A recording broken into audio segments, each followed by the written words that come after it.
Welcome to the Deep Dive, where we take a stack of sources and help you uncover the most important insights. Hi there. Today we're doing a deep dive into excerpts from a text called The Cycle of Internal Order and Disorder. Yeah, this source is really something. It pulls together insights from, well, over 50 years of global macro investing experience Wow, 50 years. and combines that with a deep study of like 500 years of history, all to describe this template for understanding the big cycles that shape the world order. Okay.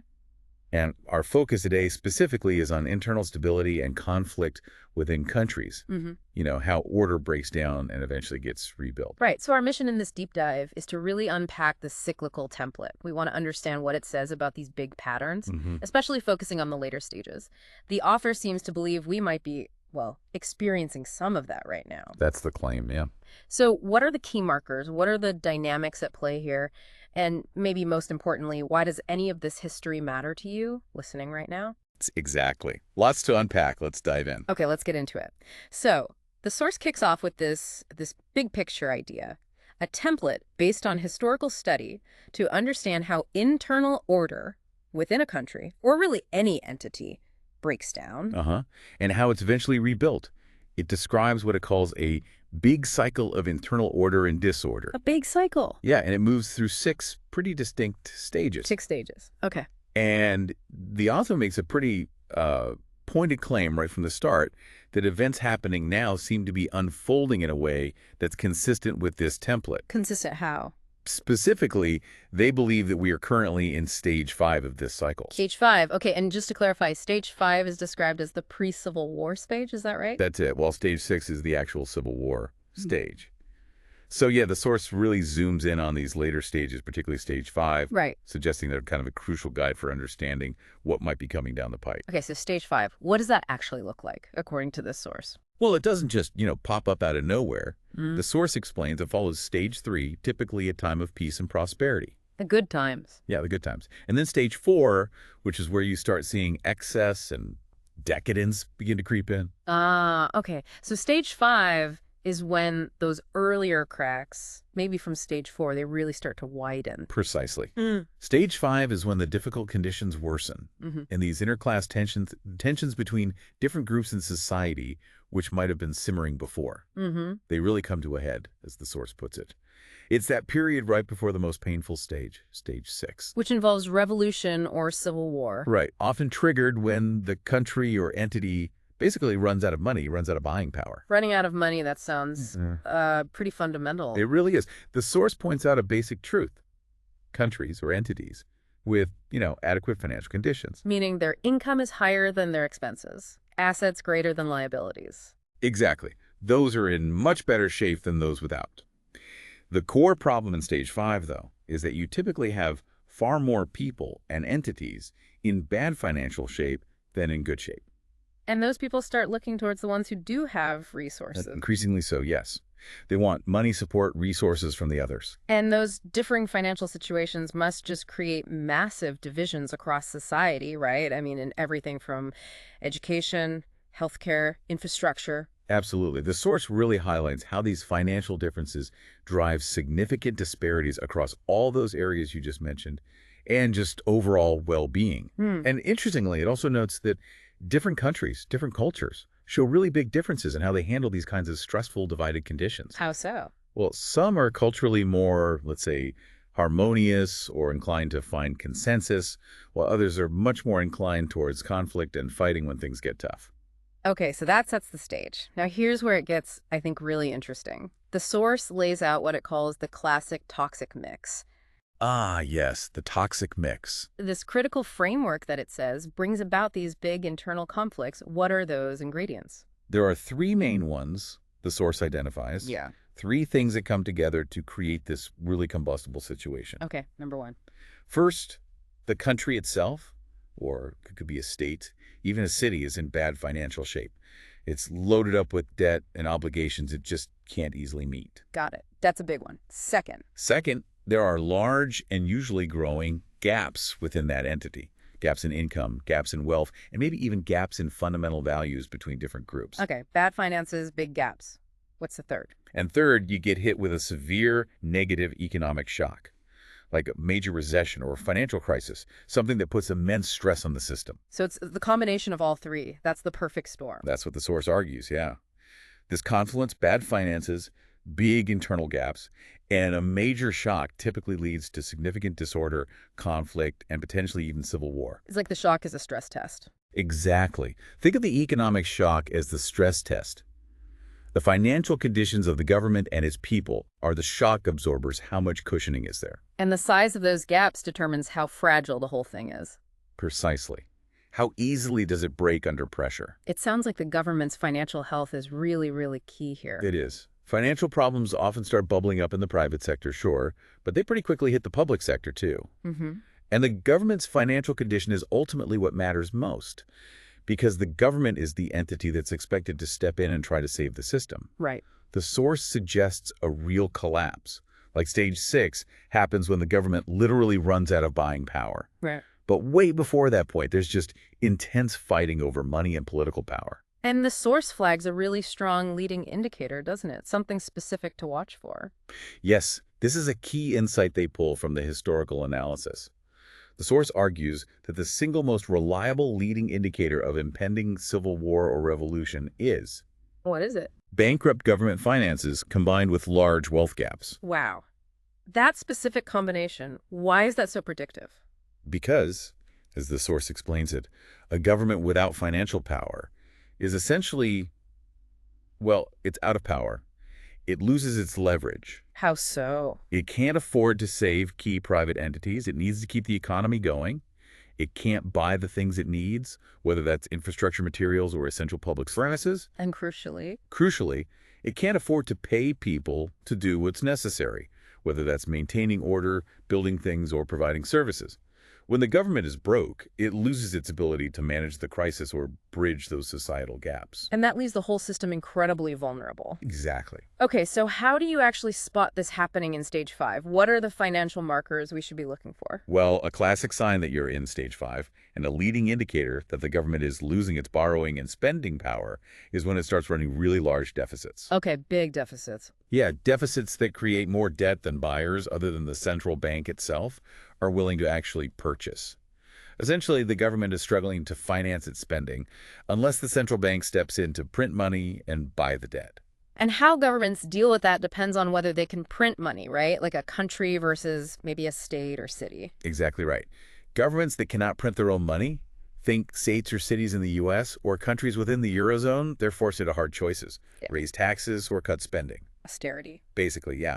And history, according to the source, shows this often drives those with money and mobile assets to just leave. It leads to this hollowing out effect. And if you combine that hollowing out with already large wealth gaps. And though austerity measures typically escalate conflict towards civil war or revolution because the burden falls so unevenly and hits those already struggling the hardest. But what about governments that can print money, like the U.S. federal government with the Federal Reserve? They tend to go down that path because it seems less painful, at least in the short term.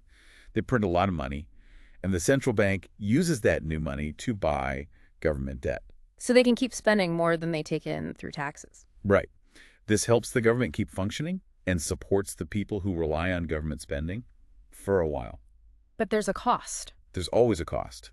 The cost is paid by everyone holding the currency and any existing debt. Yeah. Their real purchasing power gets eroded by inflation. Their savings, their bonds, they just buy less over time. And the source pointed out this was actually happening in the U.S. when it was written, this dynamic. Yes, it specifically highlighted this late cycle debt dynamic playing out at both the state and federal levels in the U.S. You had states, which can't print money, facing huge budget caps, and you had the federal government, which can print money via the Fed, also running large deficits. And crucially, both levels were dealing with large debts and those significant wealth gaps we talked about. And some places are more vulnerable than others within a country. The source makes that case strongly. It points out that the specific places, cities, states, even whole countries with the largest wealth gaps, the largest debts, and the worst income declines are the most prone to conflict. Name names. It did, yeah. Okay. It mentioned U.S. cities like San Francisco, Chicago, New York City, and states such as Connecticut, Illinois, Massachusetts, New York, New Jersey. Interesting mix. Some wealthy places in there. Exactly. It notes that these places often have high average income and wealth, But that average hides the reality of those large debts and really significant internal wealth gaps. So when these places inevitably face budget shortfalls, they have to either raise taxes or cut spending. Right. They hit a wall, and facing these conditions, money must be raised or expenditures must be cut. There's no way around it. And the source frames this as a critical, conflict-driving question: who pays? Yes, who pays? The haves or the have-nots? And the answer is pretty obvious, isn't it? It can't really be the have-nots. Yes. They don't have the money to give. So cutting spending hits the poorest hardest. Right. And taxing the wealthy becomes the most logical path to actually raise significant revenue. But the source warns, this is where the risk of conflict shoots way up because the wealthy are likely to resist politically or by moving their assets. So taxing the rich or cutting vital services, especially when you already have big gaps in a struggling economy, that's a major red flag according to this historical template. A very strong one. According to the source, history shows that combination raising taxes on the wealthy and cutting spending that affects the less well-off, all happening amidst large wealth gaps and difficult economic conditions, is a potent leading indicator of civil wars or revolutions. Wow. It does add the caveat that these conflicts don't have to be violent, but They very often are. The potential for violence is extremely high in that scenario. the source even brings in a personal anecdote here, right? From Connecticut. It does, yeah. It shares a personal reflection from the author's time living in Connecticut, which, as we noted, was flagged as having high average wealth, but also those big gaps and significant state debt. What did the author observe there? Well, they describe this palpable disconnect between the haves and the have-nots. How the wealthier folks might be focused on, work-life balance challenges, maybe getting their kids into the right schools. Okay. While the have-nots, sometimes in towns right nearby, are struggling with basic food security, maybe neighborhood violence, just trying to survive. And they don't understand each other. Not really. The source mentions critical stereotypes they have of each other, and a real difficulty for them to genuinely connect or help one another across that divide. And that personal story really drives home the point about averages being misleading. Exactly. The source uses that example to hammer home the idea that aggregate numbers, like average income, can totally hide the underlying fragility. What really matters is the sheer number of people who are suffering and their relative power or lack thereof within the system. And external shocks, like the pandemic. They just make it worse. Shocks like COVID-19 disproportionately harm those already struggling, further widening the gaps and basically pouring fuel on that toxic mix. So this implies that even policies that seem good on the surface, maybe things like free trade or adopting new technologies, they can actually backfire if they aren't managed carefully. That's a really important point the source makes. Policies intended to benefit the whole society, like free trade deals that boost overall GDP, or automation that increases productivity, they risk failure if the benefits aren't distributed broadly. If the gains mostly go to the top. Right. If the benefits aren't shared in a way that genuinely helps the majority of people feel better off, the policy can breed resentment and instability. Peace and prosperity, the source contends, fundamentally require productivity gains that actually lift living standards for most of the population. Okay, so if a government finds itself in this dire financial state, basically bankrupt, does history offer any solutions? Yeah, Even if they're painful? it does. The source looks at historical examples of how bankrupt governments have dealt with the situation. The main path forward usually involves restructuring or significantly devaluing existing debt and other non-debt obligations like pensions. Which sounds incredibly painful for anyone holding that debt or relying on those promises. Oh, absolutely. It's brutal at the time for those affected. But the argument is that it can reduce the crushing burden on the state and potentially allow for a reset, a chance to rebuild the economy on a more sustainable footing. But there's a critical ingredient for that rebuilding to actually work, isn't there? It's not just about clearing the books. Yes, the source stresses this point very strongly. Any debt taken on or any money created must be used productively. It has to generate real productivity gains and favorable investment returns. Not just hand it out. Right. Just giving money away without linking it to increased productivity, the source argues, ultimately just devalues the currency for everyone and doesn't solve the underlying economic problems. And what kind of investments does history show do generate those needed returns? What actually works? The source highlights investments in education and specifically includes practical job training, as well as infrastructure and research and development. These are pointed to as the kinds of investments that have historically paid off well. How so? They generate returns that exceed the cost of borrowing, They boost productivity across the economy, and they ultimately raise living standards for the whole society. Are there examples? Yeah, source cites a whole range. Successes in various Chinese dynasties, the Roman Empire in its prime, the Umayyad Caliphate, the Mughal Empire, Japan's Meiji Restoration after its own internal conflict, and even recent China. And the common thread was investment in people and infrastructure. In many cases, yes, improvements in education and infrastructure were essential to the rise of these powers, and conversely, letting those areas decline often contributed to their fall. The source presents these kinds of smart, productive investments as the potential antidote, the way to counteract that toxic mix if they're done well and fairly.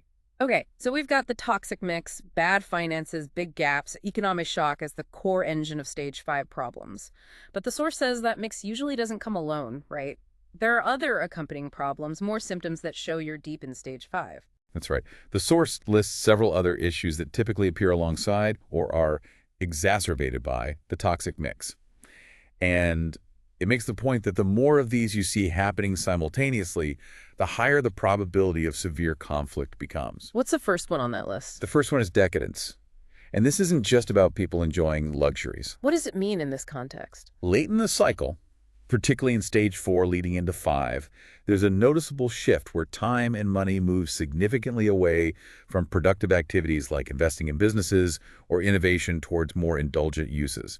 Think extremely expensive, non-productive luxuries. And by stage 5. By stage 5, the source notes, this can appear almost grotesque, especially when contrasted with widespread hardship among other parts of the population. It's often debt finance, too, which just digs the financial hole deeper. And it fuels resentment, I imagine. Massively.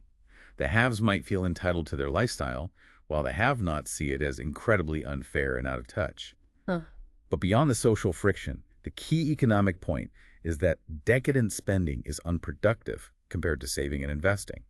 It actually hinders the society's ability to generate wealth and improve its overall situation. That makes sense. It's not just a moral issue in this framework. It's actually economically damaging in the long run. Okay, what else accompanies the toxic mix? Bureaucracy. The source describes bureaucracy as being relatively low and efficient early in the cycle, but becoming extremely high, complex, and often inefficient late in the cycle. So it just grows and grows. Yeah, it reaches a level of complexity and rigidity where making sensible, kindly decisions becomes incredibly difficult, sometimes almost impossible. The source suggests it can get so bad that even obviously beneficial changes simply can't be implemented within the existing rules and structures. To the point where you might need a revolution just to fix it? That's the implication, that the system itself becomes so sclerotic that only a revolutionary overhaul can clear the way for progress. Can you give that example from the source again? The U.S. education one. Yes, it uses the U.S. education funding structure as a prime example. Schools are largely funded by local property taxes. Right, which means wealthy towns with high property values have lavishly funded schools, and poor towns with low property values have chronically underfunded schools. This creates vastly unequal opportunities based purely on where a child happens to live. And everyone knows this is unfair. The source argues that while most people would agree this is unfair and harmful to society, the ingrained legal and political structure, the bureaucracy, the vested interests, makes it incredibly hard to change in any meaningful way. It highlights how the system itself can actively prevent positive action. The source called this a really big problem in America at the time it was written. That's a powerful illustration of how the system can become the obstacle. Okay, what other markers should we be looking for in stage 5? Next up is populism and extremism.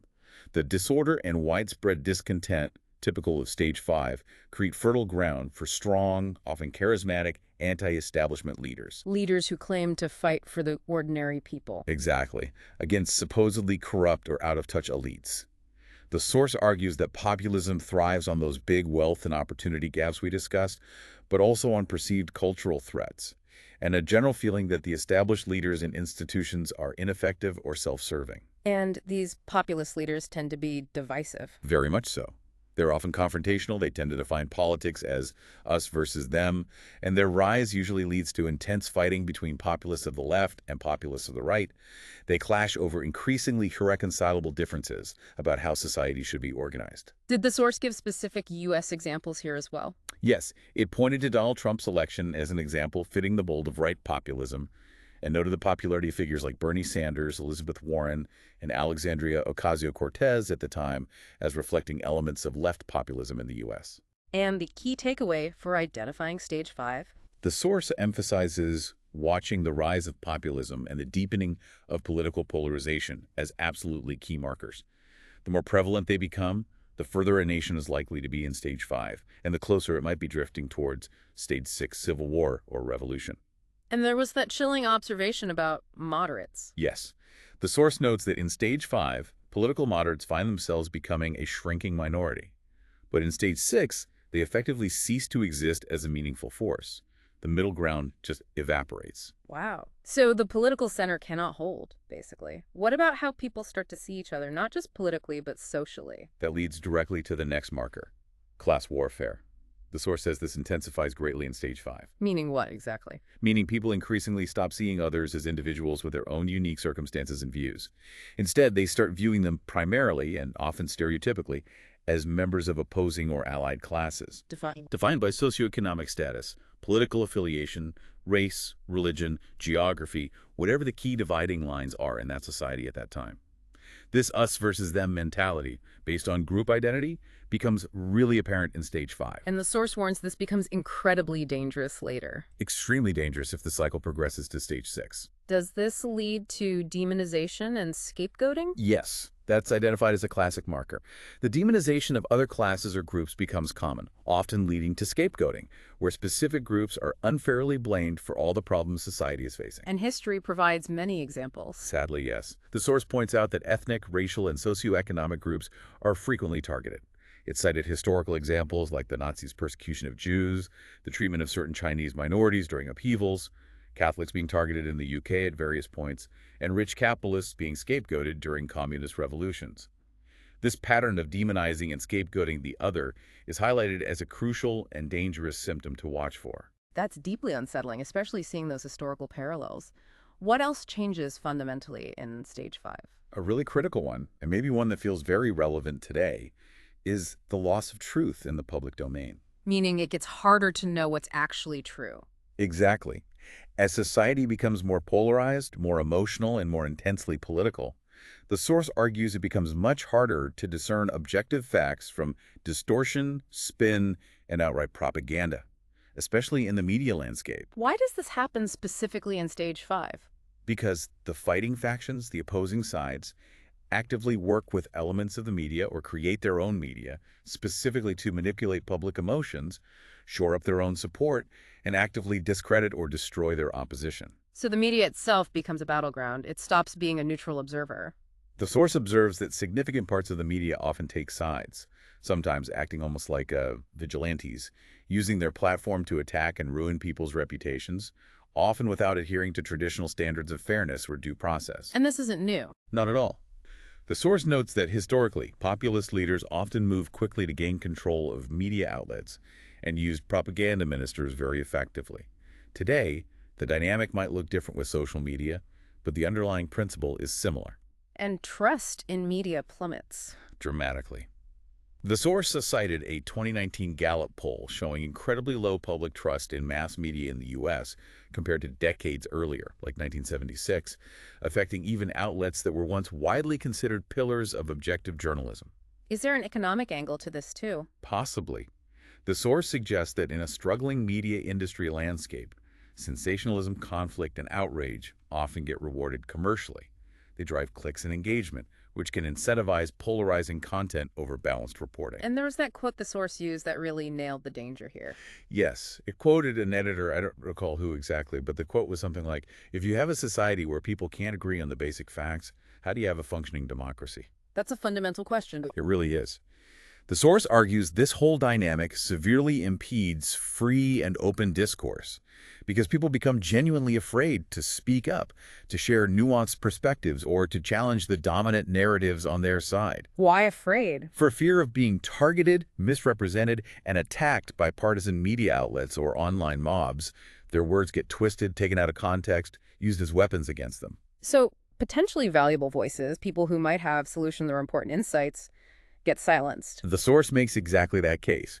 It suggests many capable people, including experts and potential leaders whose society should be listening to, become intimidated into silence or decide not to even enter public life because the risk of vicious media attacks on them or their families is just too high. It mentioned a specific anecdote about a general. Yes. It mentioned, sort of in passing, a general who apparently said he feared media attacks on his family more than he feared dying in combat for his country. Whether apocryphal or not, it illustrates the point about the chilling effect. So, significant increases in media weaponization, propaganda, and the resulting fear and silence. These are described as typical and very serious problems of stage 5. Yes, absolutely. When combined with other forms of political pressure or punishment, the media can become an incredibly powerful weapon in these internal conflicts. Okay, so we've covered the toxic mix, the rise of decadence, paralyzing bureaucracy, populism and extremism, class warfare, the loss of truth. What's the final marker the source identifies for stage 5? The final one is when rule following fades and raw fighting begins. Meaning people just stop obeying the law. It's more fundamental than just law breaking. It's when people's passionate commitment to their specific cause or their loyalty to their particular group becomes more important to them than the established system. The rules, the laws, the institutions for making decisions and resolving disagreements. So the process doesn't matter anymore, only the outcome for my side. Exactly. The source argues that rules and laws only really work if two conditions are met. One, the rules themselves are reasonably clear, and two, most people, most of the time, value working within that system enough that they're willing to compromise and accept outcomes even when they don't get everything they want. And if that willingness breaks down, If that willingness to play by the rules and compromise erodes significantly, and if the rules themselves become unclear or constantly contested, then the whole legal and political system is in deep jeopardy. so it just becomes a test of raw power outside the rules. The source suggests that's what happens next. If the opposing parties refuse to be reasonable or civil with each other, if compromise becomes impossible, then a sort of civil war begins. It's not necessarily shooting yet, but groups start testing their relative power through direct action, confrontation, and breaking norms, operating outside the formal rules. Winning at all costs becomes the mentality. Yes. Playing dirty, abandoning reason and civility in favor of pure passion and loyalty to the cause. These become the norm in late stage 5, when everyone is just fighting relentlessly for their own side's victory and can't find any common ground or agree on how to disagree peacefully within the system. Then the system itself is on the brink of collapse. That's the argument. It's right on the edge. And how does this raw fighting manifest physically? The source points out 2 specific ways this tends to happen in late stage 5, right? Right. Signs that things are getting really serious. Yes, 2 specific developments are flagged as strong signals of this breakdown. First, the official systems of law enforcement and justice of the police. The courts start being used as political weapons by whoever holds power at that moment. They aren't seen as impartial arbiters anymore. And alongside that, Alongside that, you often see the emergence of private security or enforcement systems. Think political thugs, private bodyguards for leaders, organized gangs loyal to specific factions, maybe even paramilitary groups forming. The source views the development of these kinds of parallel, private, often unaccountable forces as a very strong marker that a society is moving, perhaps irreversibly, towards the next stage, towards open conflict. it mentioned historical examples of this. Yes, things like the Nazi brown shirts, the SA, the British Union of Fascists' own security forces in the 1930s, or even groups like the KKK in the U.S. context, acting as extra-legal enforcers for a particular group or ideology. That's a truly chilling marker. What's the second major way this raw fighting manifests? The second way is that you see increasing numbers of public protests, and these protests become increasingly violent. Clashes between protesters and authorities, or between different groups of protesters, become more common and more severe. And this puts leaders in a tough spot. A terrible dilemma, the source notes. If leaders allow the protests to grow unchecked, they risk empowering a revolutionary movement that could overthrow them. But if they try to brutally suppress the protests... They risk causing an even bigger explosion. Exactly, especially if the underlying discontent is very widespread and deep-seated. So governments and the revolutionary forces challenging them start testing each other's limits, probing how far they can push things. These escalating conflicts and clashes late in Stage 5 build towards a crescendo. A point of no return. A point where some event, some clash, finally triggers widespread, open, violent fighting, and that marks the transition, the crossing of that critical line into Stage 6, the official Civil War period. And what's the absolute clearest, most undeniable sign that you've actually crossed that line from stage 5 into stage 6? The source is very direct and grim on this point. A critical marker that almost certainly signifies that the progression to Stage 6 has happened is when people start dying in significant numbers as part of the political fighting. Once blood is being spilled regularly. Once you reach that point, the source argues you are effectively in Stage 6. And that stage, the period of civil war or revolution, continues until clear winners and losers are determined, and some kind of new order, however unstable, is established. Given that potential trajectory, the source offers some pretty stark advice for individuals, doesn't it? It does. Based purely on observing this pattern across history, the source suggests a pragmatic principle. When in doubt, get out.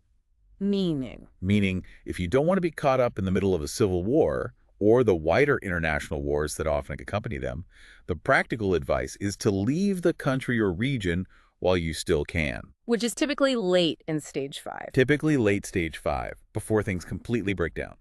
Because history shows, the source notes, that once things get truly bad, once you're in stage 6, the doors often slam shut.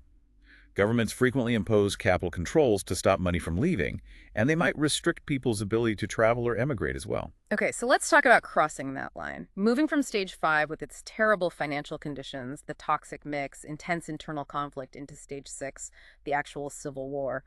What exactly happens to the system at that point? The source describes it fundamentally as the point where the existing system for resolving disagreements just stops working entirely. It's broken beyond repair. Oh, so?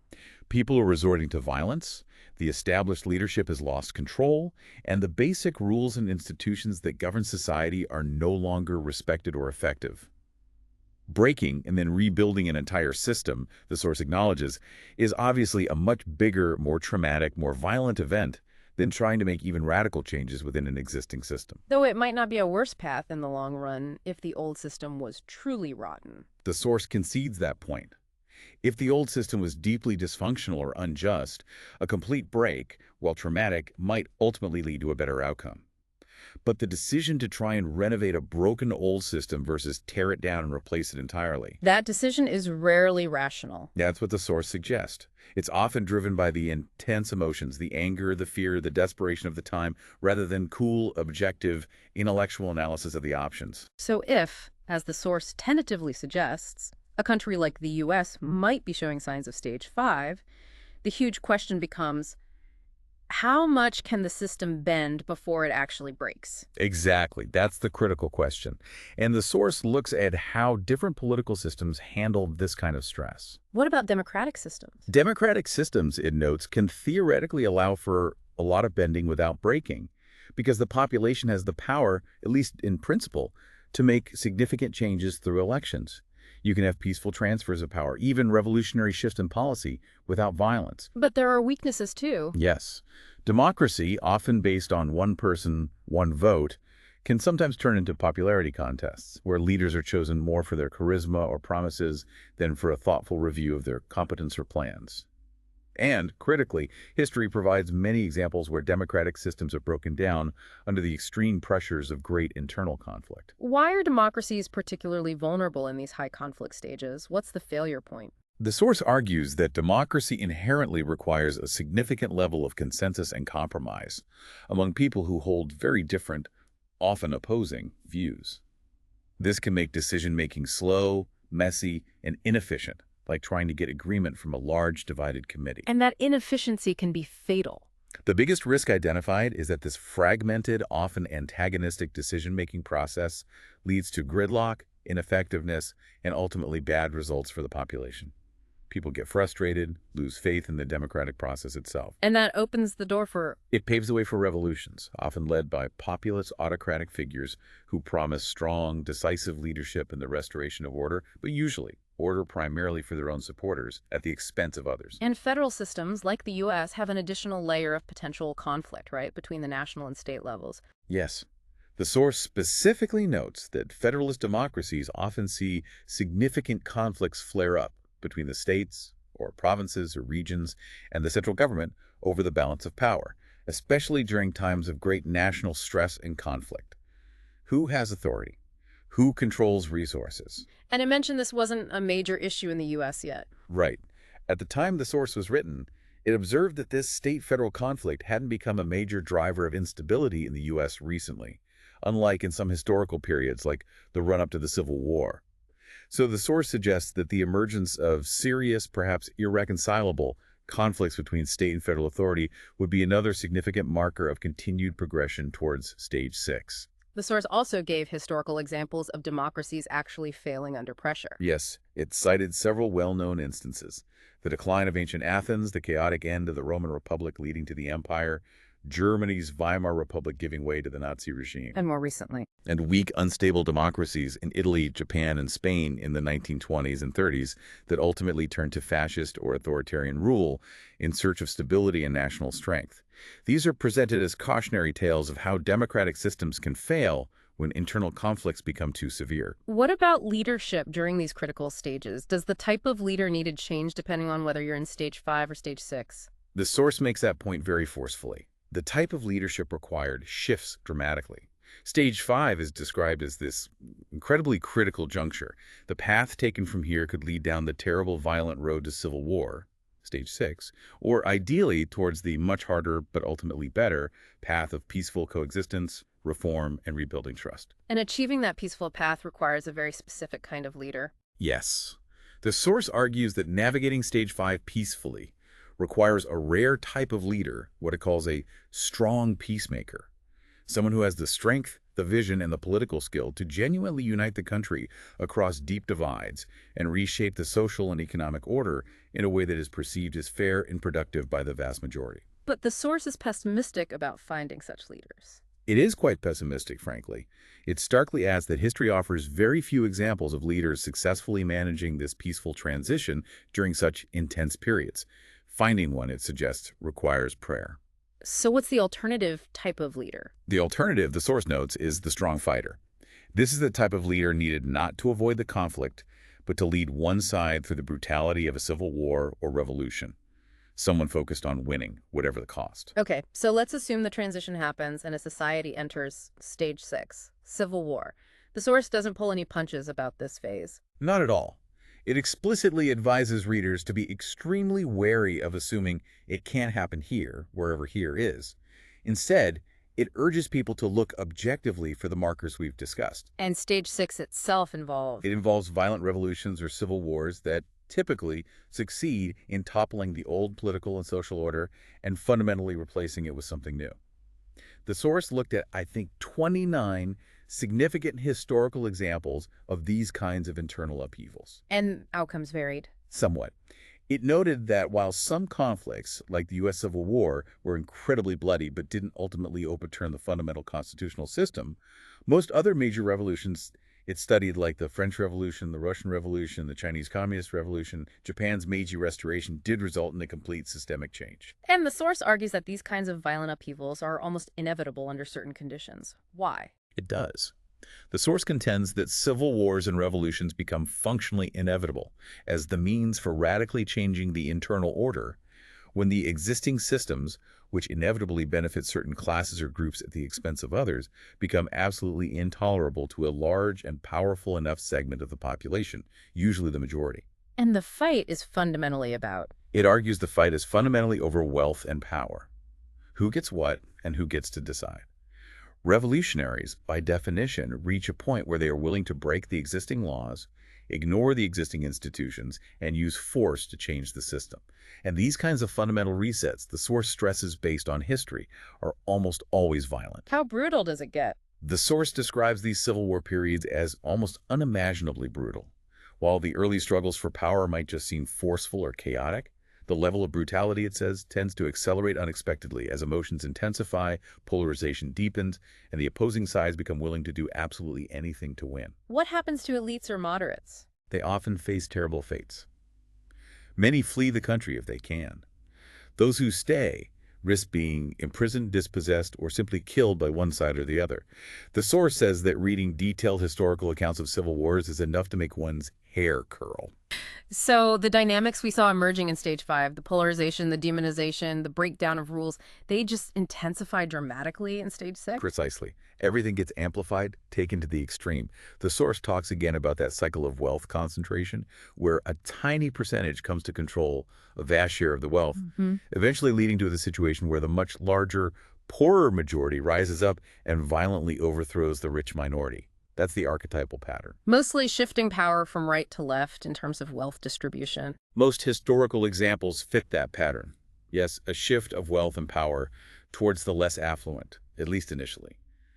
Though the source does note some revolutions shift power the other way, left to right, often emerging out of a period of complete anarchy or breakdown, where the populace becomes desperate for a strong, even autocratic, leader to restore basic order. And the long-term success of whatever new order emerges depends on. Ultimately, the source emphasizes its success depends on whether it can actually produce broad-based economic success and stability that benefits the majority of the population in the long run. If it doesn't, it likely sows the seeds for the next cycle of conflict. What about the people who lead these revolutions? What are they typically like? It's interesting. The source observes that revolutionary leaders themselves are often not from the poorest segments of society. They are typically well-educated individuals, often from the middle class. It cites examples like many leaders of the French, Russian, and Chinese revolutions fitting this mold. And they're charismatic. Usually highly charismatic, yes. Able to inspire followers and build powerful, disciplined organizations. And their own personal journeys, the source notes, often involve a transformation. They might start as idealistic intellectuals wanting to reform the world, but the pressures of revolutionary struggle turn them into ruthless, pragmatic, sometimes brutal fighters, focused solely on achieving and holding power. And even if their side wins the main conflict, the fighting might not be over internally. That's a common pattern. Revolutionaries who united initially based on shared opposition to the old regime often begin fighting amongst themselves after they've won. They clash over ideology, personal power, and the direction of the new order they're trying to build. Now, what about government finances during stage 6? They were already bad in stage 5. In stage 6, governments involved in civil wars almost always face acute, desperate money shortages.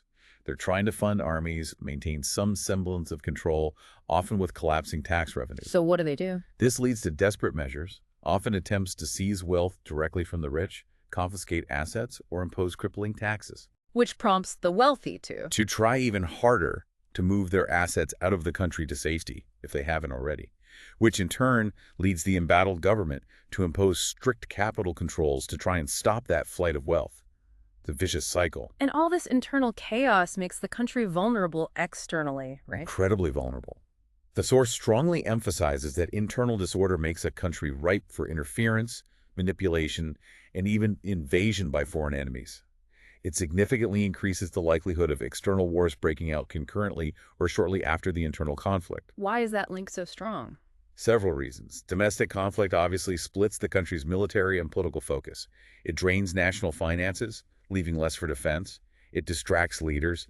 All this creates tempting opportunities for foreign powers to intervene, perhaps to support one side, seize territory, or just weaken a rival. So internal and external wars often go hand in hand. History shows they tend to happen very close together in these cycles, yes.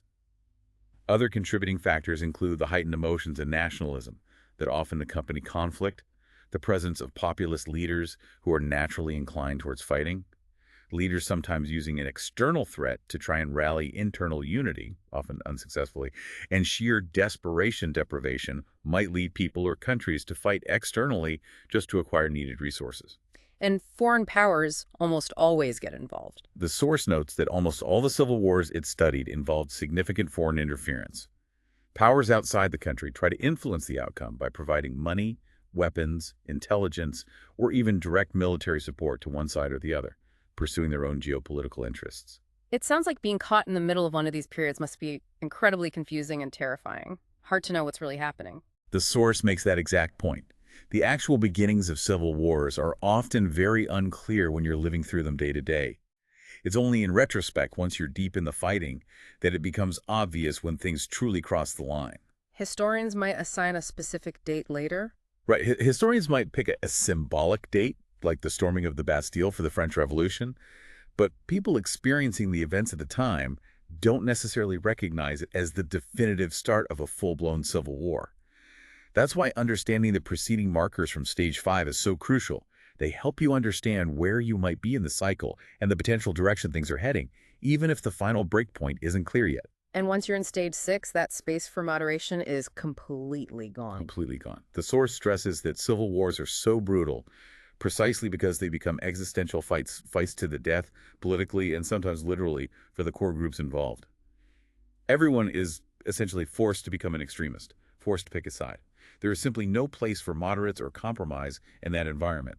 And the leaders needed then are different again from the stage 5 peacemaker or even the initial revolutionary idealist. Yes, the source identifies the leaders who tend to succeed in navigating stage 6 as inspirational generals. People who are strong enough militarily and politically to actually win battles, consolidate control, and frankly brutal enough to make the incredibly hard, often ruthless decisions required to defeat the enemy and impose a new order. How long do these Civil War periods typically last, according to the historical study? Historically, the source finds that the main overt period of intense civil war fighting often lasts somewhere in the range of a few years. This is the period when the official winners and losers are determined, usually through military force. But the end isn't necessarily neat and tidy. No, much like the beginnings, the ends can be quite fuzzy. Even after a winner is declared, fighting, purges, and efforts to consolidate power often continue, sometimes for years afterward, just perhaps in less overt or large-scale ways. But despite all the horror and destruction, the source does suggest that stage 6, the Civil War, can potentially lead to a better outcome eventually. It offers that possibility, yes. While emphasizing the immense pain and destruction, it notes that these conflicts do lead to fundamental restructurings of society. And if those restructurings are handled well by the new leadership that emerges, If they build something better on the ruins? if they manage to establish a system that is more stable, more productive, and perceived as fairer by a majority of the population, then the Civil War, however terrible, can paradoxically set the foundation for better future results and the start of a new cycle of order and prosperity. But the source concludes that positive outcome is highly dependent on how those next steps are handled after the main conflict subsides. So wrapping it all up, looking across this vast sweep of history, the source suggests that, well, nothing is truly permanent except maybe evolution itself. And that evolution includes these big recurring cycles like tides in the ocean that are incredibly difficult, maybe impossible for any single generation or leader to fight against directly. So the key is understanding them. Understanding them, yes. Handling these inevitable changes successfully, the source argues, requires first knowing, as best you can, what stage of the cycle you're currently in, and then, crucially, applying timeless principles of leadership and societal management, while understanding that the specific approaches that work best change dramatically depending on the circumstances of that particular stage. So sticking rigidly to one system or ideology is a mistake. A fundamental mistake, according to this analysis. Societies must be willing to constantly reform and adapt themselves to changing conditions, or they risk decline and eventual death, being replaced by systems that are better adapted. And ultimately, how does the source suggest we should judge any system, whether it's our current one or a proposed alternative? What's the metric? It boils down to something quite pragmatic. The source concludes that the true test of any system, any political or economic order, is objectively measuring how well it actually delivers what most people in that society truly want and need. Does it provide security, opportunity, fairness, rising living standards for the majority? And pulling back to the biggest lesson from all this historical study, what's the loudest, clearest message the source wants us to take away? The source states it very plainly. The loudest, clearest lesson from 500 years of history is this: finding ways to engage in skilled collaborations, building productive win-win relationships that actually grow the overall economic pie and divide it well enough so that most people feel the system is reasonably fair and they have a decent chance in life. That collaborative path. That collaborative path, while often difficult, is vastly more rewarding and infinitely less painful than descending into fighting civil wars over how to divide up a shrinking pie or seize power from each other. That fighting inevitably leads to immense suffering, and one side subjugating the other, which sows the seeds for the next round of conflict down the road. That's a really powerful contrast to end on, collaboration versus conflict. So what does all of this mean for you listening right now? Here's a final thought to consider, based on this deep dive into the cycle of internal order and disorder. In a cycle where the established systems for resolving disagreements, for finding common ground, seem increasingly strained and polarized, What is the single most critical thing that you can personally do in your own life, in your community, in your work to help foster those skilled collaborations that history, according to this source, suggests are the best and maybe the only sustainable path forward?